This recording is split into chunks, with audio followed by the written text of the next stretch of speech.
Alhamdulillahirabbil alamin wassalatu wassalamu ala asyrafil anbiya'i wal mursalin wa ala alihi wa sahbihi wa man tabi'ahum bi ihsanin ila yaumiddin. Rabbi shrah li sadri wa yassir li amri wahlul 'uqdatam min lisani yafqahu qawli.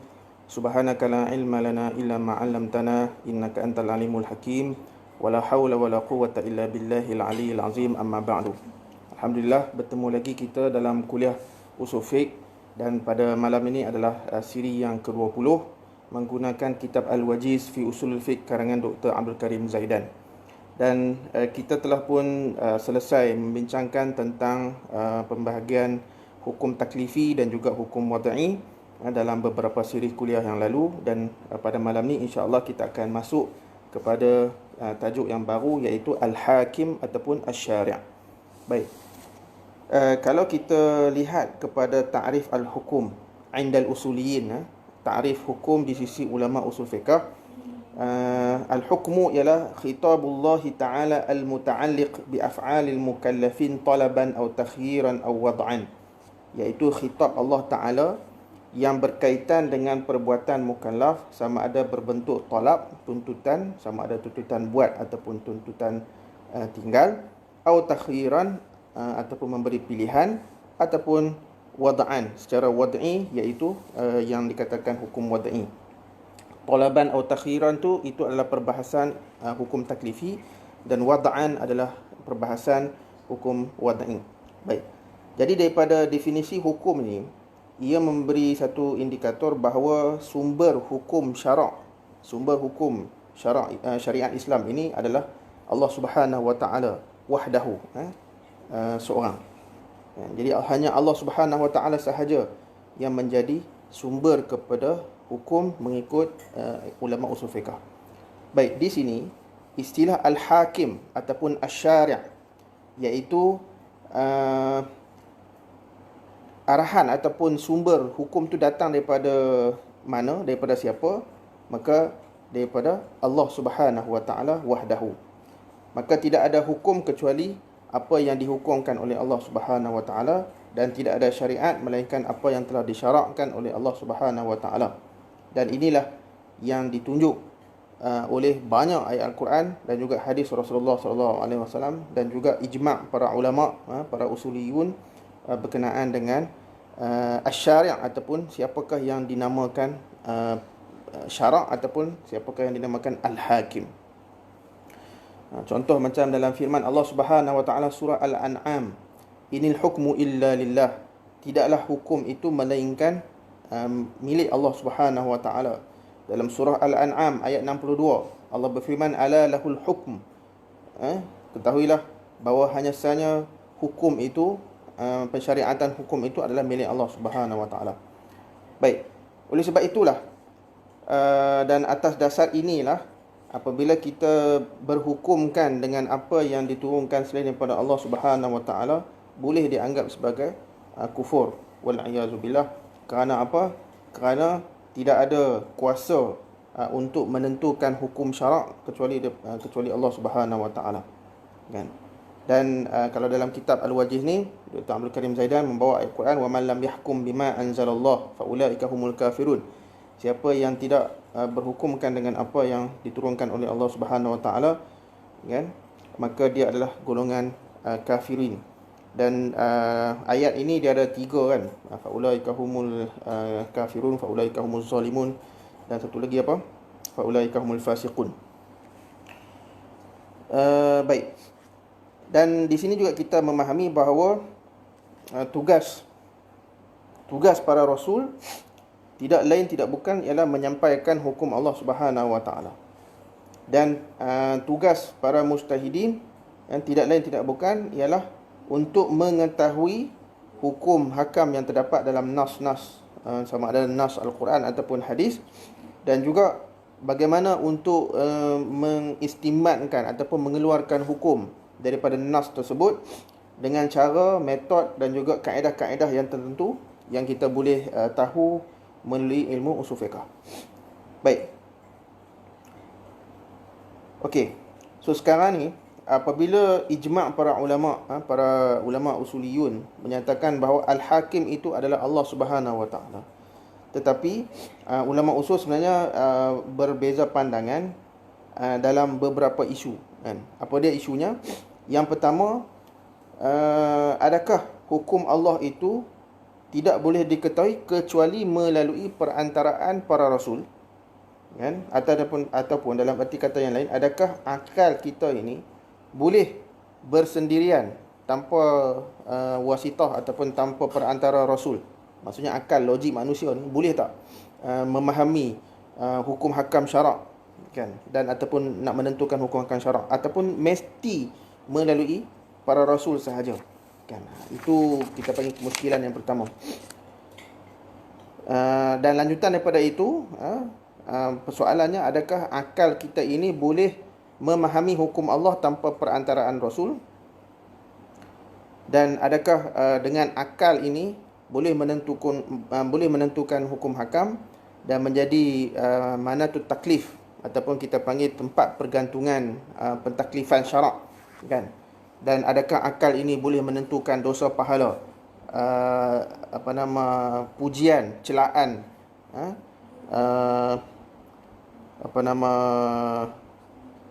terhadap hukum, kan. Apabila kalau perkara baik dapat pujian, kalau perkara buruk dapat kejian dan sebagainya. Nanti kita tengok.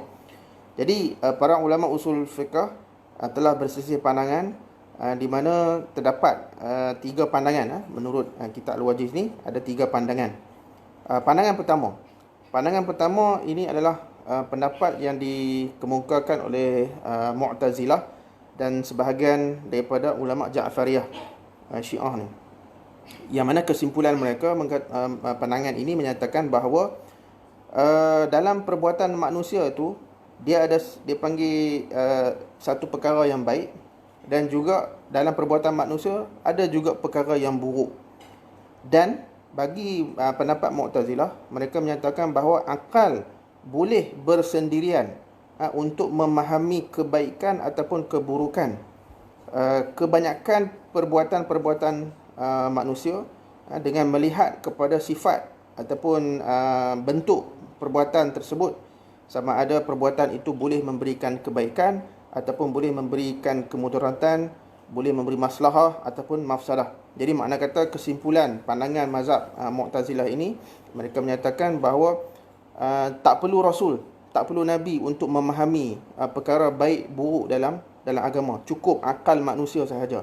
Jadi kalau akal kita mengatakan baik, maka itulah hukum syarak, kan. Dan apabila akal mengatakan bahawa perkara itu buruk, maka itulah hukum syarak. Okey. Jadi kebaikan perbuatan manusia ataupun keburukan perbuatan manusia itu mengikut Mu'tazilah dia adalah perkara akli sahaja. Ya, perkara akli ni maksudnya merujuk kepada akal manusia sahaja dan tidak dinamakan perkara syar'i. Iaitu tak perlu dah ayat Quran, tak perlu dah hadis, tak perlu dah datangnya Rasul untuk menerangkan ini baik, ini buruk dan sebagainya. Sebab apa? Bagi Mu'tazilah, mereka menyatakan akal kita ni dah memadai untuk memahami kebaikan dan keburukan sesuatu benda. Baik. Oleh sebab itulah, lanjutan daripada itu, Mu'tazilah menyatakan bahawa hukum syarak yang datang kemudian ni, dia tidak bukan ialah berselari dengan apa yang dilihat ataupun apa yang diputuskan oleh akal manusia, sama ada perkara itu baik ataupun perkara itu buruk, kan. Jadi apa sahaja yang ditetapkan oleh akal baik, maka itulah hukum syarak di sisi Mu'tazilah, dan apa yang diputuskan maksudnya apa yang manusia lihat buruk, maka itulah buruk di sisi syarak. Itu secara kesimpulannya. Dan Mu'tazilah juga mengatakan bahawa sebelum kedatangan Rasul, kan, ketika zaman dululah, kan, sebelum datangnya mana-mana Nabi yang diutuskan oleh Allah Subhanahu Wa Taala kepada kaum-kaum tertentu, bahawa manusia ni memang telah diberi pentaklifan berdasarkan akal mereka. Jadi sebab itu mereka kata sebenarnya Rasul ni dia datang hanya untuk melengkapkan apa yang logik ataupun akal manusia lihat. Kalau benda tu baik-baik jadi tak perlu dah Rasul. Rasul datang ni dia hanya pelengkap, nak mengesahkannya sahaja. Kan? Kalau tak datang para rasul pun, akal sendiri itu dah boleh faham apa baik itu ataupun apa yang buruk kan untuk manusia. Baik, itu pandangan kesimpulan pandangan pertama yang dipelopori oleh Mu'tazilah dan juga sebahagian daripada Ja'fariyah. Pendapat yang kedua, iaitu pendapat golongan Asy'ariyah, iaitu pengikut Abul Hasan Ali bin Ismail Al-Asy'ari dan segolongan usuliyun. Dan inilah pandangan jumhur ulama usul fiqh, yang mana kesimpulannya bahawa mereka menyatakan bahawa akal tidak boleh bersendirian untuk memahami dan mengetahui hukum hakam Allah Subhanahu Wa Taala. Bahkan akal memerlukan kepada perantaraan Rasul dan penerangan mereka. Okey. Jadi kita tidak boleh kata satu perbuatan manusia itu baik ataupun buruk, yang mana Allah terikat untuk mewajibkan benda baik sebagai baik dan benda buruk sebagai buruk. Jadi pandangan mazhab kedua ni, mereka menyatakan bahawa sebenarnya penentuan baik dan buruk perbuatan manusia ini mestilah berdasarkan kepada syarak Allah Subhanahu Wa Taala, yang mana Allah turunkan wahyu, dan siapakah yang menjelaskan wahyu tersebut, maka sudah pastilah para rasul dan anbiya alaihi wassalatu wassalam. Okey. Jadi yang dikatakan baik itu adalah apa yang syarak sahkan dan apa yang syarak tuntut untuk dilakukan, dan keburukan ialah apa sahaja perkara yang dituntut oleh syarak untuk ditinggalkan melalui nas-nas. Kalau kita sekarang ni umat akhir zaman Nabi Muhammad sallallahu alaihi wasallam, maka penentuan baik buruk itu mestilah berdasarkan Al-Quran dan juga hadis Rasulullah sallallahu alaihi wasallam. Jadi akal ni dia tidak boleh bersendirian, ataupun akal ni tidak boleh memahami tanpa ada penerangan dan penjelasan perantara, iaitu Rasulullah, dan juga kalau sebelum Rasulullah adalah para nabi yang lain, kan. Jadi neraca kebaikan di sisi jumhur usuliyin termasuk Al-Asy'ariyah ni ialah sesuatu perkara itu boleh menjadi baik disebabkan syarak yang iktiraf, kan. Dan satu perkara itu dia dikira sebagai buruk sebab apa? Sebab syarak yang menyatakan benda tu buruk. Jadi tidak ada ruang untuk logik manusia nak mengatakan ini baik, ini buruk, kan. Baik. Oleh sebab itulah mengikut mazhab kedua ini, mereka menyatakan bahawa hukum syarak dia tidak berkuat kuasa sebelum kedatangan mana-mana nabi, kan. Selagi mana tidak ada rasul ataupun tidak ada nabi yang datang untuk menyampaikan hukum hakam Allah, maka mereka tidak terikat dengan apa-apa hukum, kan.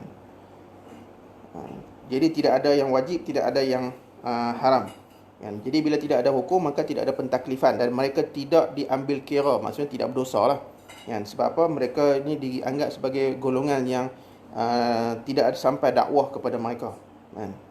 Sebab itu contoh macam antara Nabi Isa dan Nabi Muhammad sallallahu alaihi wasallam, lebih kurang 300 tahun, kan. Tidak ada nabi ketika itu, maka itu dianggap sebagai golongan yang tidak ada hukum hakam bagi mereka. Baik. Kemudian pandangan ketiga ataupun mazhab ketiga ini adalah pandangan Abu Mansur Muhammad bin Muhammad Al-Maturidi, dan inilah juga pandangan sebahagian daripada ulama Hanafi dan juga sebahagian daripada jumhur, dan juga sebahagian pandangan daripada mazhab Ja'fari, kan. Di mana mereka menyatakan bahawa perbuatan manusia ni, kan, dia ada baik dan dia ada buruk, yang mana ada sesetengah perbuatan ini memang akal kita boleh memahami, kan, bahawa benda ini buruk ataupun benda itu baik, kan. Jadi makna kata kesimpulan pandangan ketiga ini, mereka menyatakan bahawa sifat manusia tu sendiri, akal yang Allah Subhanahu Wa Taala berikan kepada mereka, boleh mengetahui bahawa benda ini baik dan juga benda ini buruk, tetapi tidak semestinya. Tidak semestinya apa yang dilihat baik itu oleh manusia akan menjadi hukum yang baik di sisi Allah Subhanahu Wa Taala, dan tidak semestinya juga perkara yang dilihat buruk di kalangan manusia akan dianggap sebagai perkara yang diharamkan ataupun tidak dibenarkan dalam syarak. Jadi kesimpulan mazhab ketiga ini, mereka menyatakan bahawa sebenarnya manusia ni kadang-kadang dia boleh tengok benda tu baik, ataupun buruk, tetapi tidak semestinya akan menjadi hukum syarak. Akhir sekali berbalik juga kepada penentuan dan pengesahan Allah Subhanahu Wa Taala melalui nas-nas Al-Quran ataupun hadis. Jadi beza antara mazhab ketiga dengan yang pertama dan yang kedua ialah, kalau mazhab pertama Mu'tazilah, mereka menyatakan senang cerita seolah macam 100% akal kita ni serah dekat akal logik manusia. Takkanlah manusia ni nak menganggap benda yang baik itu buruk, buruk itu baik kan. Sudah tentulah bila mereka menganggap benda tu baik, maka itulah baik di sisi Allah. Itu pandangan mazhab Mu'tazilah kan. Tetapi kalau mazhab kedua pula, mereka menyatakan bahawa akal ni tidak boleh pakai langsung kan. Logik manusia ni tidak boleh terpakai langsung, mesti kita serah 100% kepada Allah Subhanahu Wa Taala melalui nas-nas Al-Quran ataupun hadis kan. Manakala mazhab ketiga, kesimpulannya ialah mereka berpandangan bahawa tidak tolak 100%, tidak tolak 100% akal dan tidak menerima 100% akal manusia, logik manusia ni. Jadi ada perkara yang logik manusia ni boleh diterima pakai, dan boleh diterima pakai itu apatah lagi disokong dan didukung oleh nas-nas Al-Quran ataupun hadis Rasulullah sallallahu alaihi wasallam. Dan ada di kalangan kita panggil perbuatan manusia ni yang buruk, dan ia kadang-kadang pula disokong oleh nas Al-Quran ataupun hadis Rasulullah sallallahu alaihi wasallam menyatakan perkara itu buruk kan. Okey.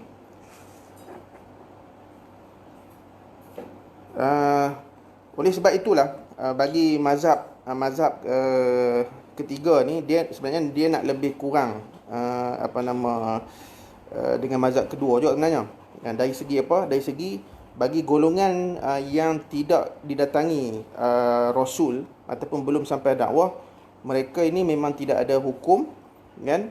Tetapi bila para Rasul diutuskan, para Nabi diutuskan kepada kaum tersebut, maka kita kena tengok, kalaulah logik manusia ataupun hukum yang berkuat kuasa ketika itu dianggap baik, kemudian ada pula dalil yang menyokong, maka logik itu akan diterima, akal itu akan diterima. Tapi kalau sebaliknya, logik manusia kata baik, tetapi rupanya bila datang hukum Allah Subhanahu Wa Taala melalui Quran dengan hadis ni, didapati perkara itu tidak baik, maka tidak boleh diterima. Itu khulasah kepada pandangan mazhab ketiga. Dan Al-Qaulul Mukhtar, pandangan yang diterjihkan oleh Dr. Abdul Karim Zaidan, beliau memilih pandangan Al-Qaulul Thalis, pandangan mazhab ketiga. Bagi beliau, pandangan ini disokong oleh Al-Quran dan juga logik akal sendiri kan. Di mana melalui beberapa nas Al-Quran, Allah Subhanahu Wa Taala menunjukkan sebenarnya Allah juga memerintahkan dengan apa yang baik dan apa yang buruk kan. Dan perkara baik buruk ni memang ada dalam perbuatan manusia sebelum datangnya nas Al-Quran yang memerintahkan ataupun yang melarang. Contohnya Allah Subhanahu Wa Taala menyebut dalam surah An-Nahl ayat 90, innallaha ya'muru bil 'adli wal ihsan wa ita'i dzil qurba wa yanha 'anil fahsya'i wal munkari wal baghi. Allah memerintahkan dengan keadilan, berlaku baik, ihsan, memberi hak kepada kaum kerabat, dan Allah melarang perbuatan keji, mungkar dan juga kezaliman. Dan firman Allah Subhanahu Wa Taala yang lain, ya'muruhum bil ma'ruf wa yanhahum 'anil munkar wa yuhillu lahumut thayyibat wa yuharrimu 'alaihimul khaba'ith.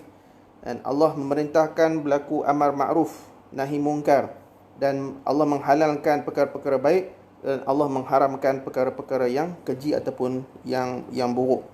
Jadi di sini apa yang Allah perintahkan dari sudut keadilan, berlaku ihsan, berlaku baik kepada manusia, ma'ruf, juga berlaku baik untuk manusia, dan apa yang Allah tegah daripada perbuatan keji, mungkar dan kezaliman, apa yang Allah halalkan daripada perbuatan-perbuatan yang ataupun perkara-perkara yang baik, dan apa yang Allah haramkan daripada perkara yang buruk, keji ni, semua ini adalah sifat-sifat kebaikan dan keburukan, yang mana sifat ini telah pun ada pada perbuatan manusia sebelum datangnya hukum syarak lagi.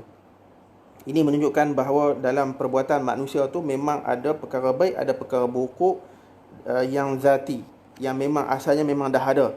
Jadi hukum syarak ni datang, okey, mengesahkan yang mana boleh terpakai, yang mana tak boleh terpakai. Kadang-kadang yang dianggap logik ataupun difikirkan baik oleh manusia, disokong oleh nas, maka itulah baik di sisi syarak, kan. Dan kadang-kadang manusia kata benda tu buruk, dan ada dalil yang menyokong bahawa benda tu buruk. Jadi yang terpakai ialah finalnya ialah mengikut apa yang Allah Subhanahu Wa Taala kata. Okey, jadi menurut pentarjihan Dr. Abdul Karim Zaidan, akal mampu untuk memahami kebaikan sebahagian perbuatan dan keburukan sebahagian sebahagian keburukan manusia ni.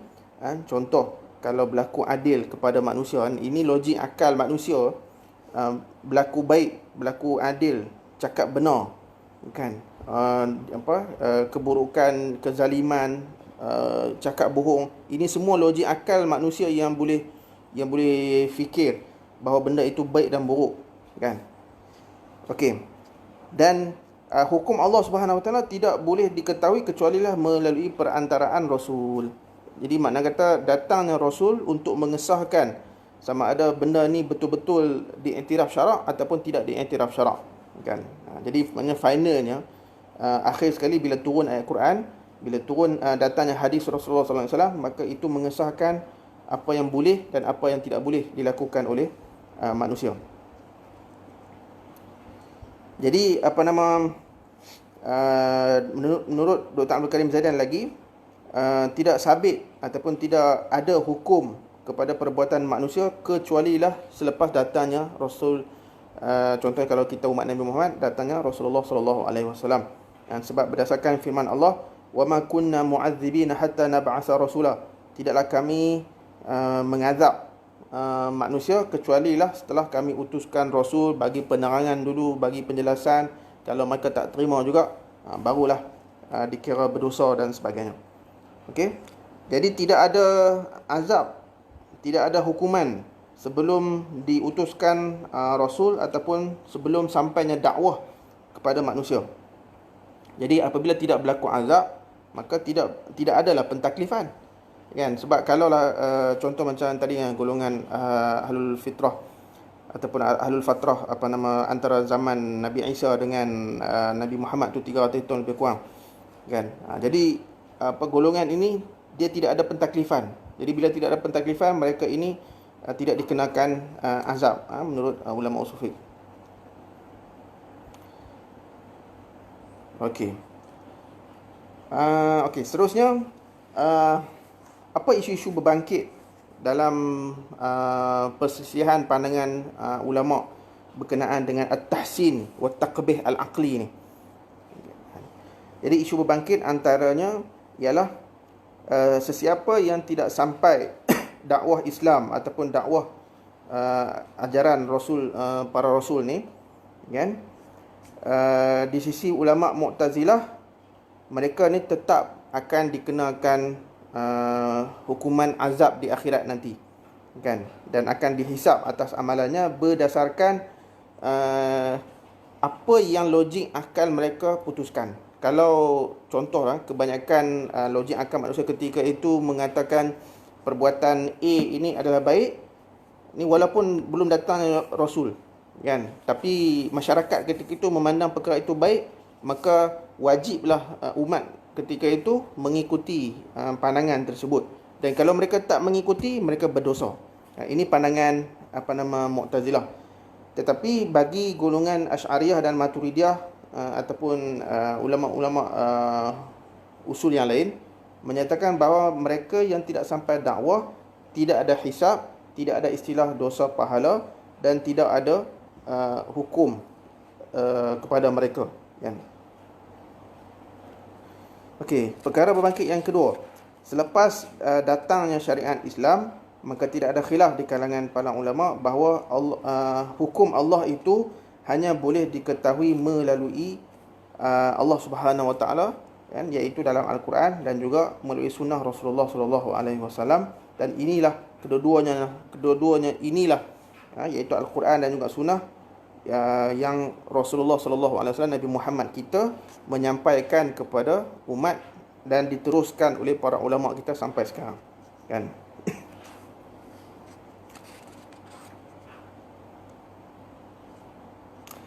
Okey, isu yang menarik juga, kalaulah dalam satu-satu isu tidak ada hukum syarak, maksudnya tidak ada hukum syarak ni, tidak ada nas dalam Al-Quran, tidak ada nas dalam hadis. Jadi nak buat macam mana, kan?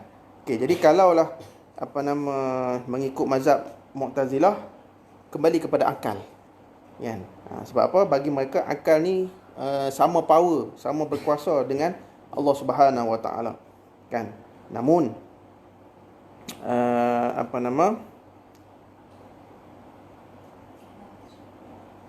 kalau mengikut pandangan mazhab kedua dan ketiga pula, kan, iaitu Ahlus Sunnah wal Jamaah, sebenarnya akal ni dia tidak diberikan 100% kuasa untuk menentukan hukum yang tidak ada dalam Al-Quran ataupun tidak ada dalam hadis. Maksudnya macam tadilah pandangan mazhab ketiga ni, kan, kita tak terima logik akal manusia 100%, tapi kita tidak juga menolak 100%, kan. Yang mana tidak ada hukum dalam nas ataupun dalil Quran dan hadis ni, kita menggunakan ijtihad. Ijtihad tu sebenarnya akal, kan. Ijtihad ni penggunaan akal, usaha akal manusia yang dibuat oleh para mujtahid untuk menentukan hukum yang tidak ada dalam Quran ataupun tidak ada dalam sunnah. Khususnya kita panggil isu-isu terbaru lah, isu-isu kontemporari. Contoh macam sekarang ni COVID-19, kan. Ada banyak perkara yang memerlukan kepada penentuan hukum. Jadi nak buat macam mana? Sebab itu pandangan mazhab kedua dan ketiga ni, khususnya pandangan mazhab ketiga lah, kan, kita boleh menggunakan logik akal kita, ijtihad kita, kan, tetapi jangan sampai melanggar prinsip-prinsip syarak yang lain, kan. Yang mana prinsip-prinsip syarak yang lain tu nanti kita akan sentuh dalam kuliah-kuliah yang akan datang, insya-Allah, kan. Kita so setakat itu sahaja kuliah kita pada malam ini, kan. Mudah-mudahan kita dapat memahami konsep al-hakim ataupun asy-syari' dalam ilmu usul fiqh, kan. Jadi kesimpulannya, kita bersetuju juga dengan pandangan Dr. Abdul Karim Zaidan, iaitu pandangan mazhab ketiga yang menyatakan bahawa akal manusia ni itu ijtihad lah, kan. Akal manusia ni tidak ditolak 100% dan tidak diterima 100%, kan. Ianya semua juga bergantung dan berbalik kepada penentuan dan pengesahan Allah Subhanahu Wa Taala melalui nas-nas Al-Quran ataupun hadis. Namun dalam perkara-perkara yang tidak ada nas secara soreh dalam Al-Quran ataupun hadis, kita boleh menggunakan ijtihad akal kita, tetapi tidak boleh sampai melanggar prinsip-prinsip syarak yang lain. Jadi setakat itu saja kuliah kita pada malam ni. InsyaAllah kita sambung lagi perbahasan pada kuliah-kuliah yang akan datang. Apa yang baik itu datang daripada Allah Subhanahu Wa Taala, apa yang kurang itu datangnya daripada diri saya. Aqulu qawli hadza wa astaghfirullahal azim li wa lakum. Wassalamualaikum warahmatullahi wabarakatuh.